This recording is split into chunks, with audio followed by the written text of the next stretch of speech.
இரவு ஜெபம். கர்த்தருக்கு ஸ்தோத்திரம். எரோமியா 20வது அதிகாரம் 11வது வசனம்.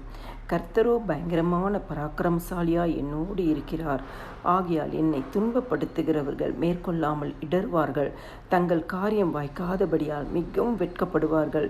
மறக்கப்படாத நித்திய இலச்சை அவர்களுக்கு உண்டாகும். கர்த்தர் கொடுத்த நல்ல வார்த்தைகளுக்காய் கர்த்தருக்கு நன்றி செலுத்துவோமாக. எங்களை நேசிக்கிற நல்ல இயேசுவே, இந்த நாள் முழுவதும் இந்த சட்டையின் மறைவில் பாதுகாத்தீரே, உமக்கு நன்றி ஏசப்பா. எங்களை இந்த நாள் முழுவதும் வழி நடத்தினீங்களே, ஆலோசனை கொடுத்தீங்களே, கரம் பிடித்தீங்களே, ஆசீர்வாதம் தந்தீங்களே அப்பா, உமக்கு நன்றி செலுத்துகிறோம்ப்பா.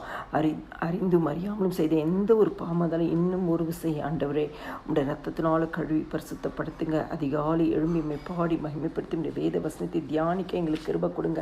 காலை தோறும் உடைய கிருபைகள் புதியவைகளாக இருக்கிறதே. ஒவ்வொரு குடும்பத்தையும் புதிய கிருபையினால் நன்மையினாலும் நிரப்புங்க இயேசு சுவாமி.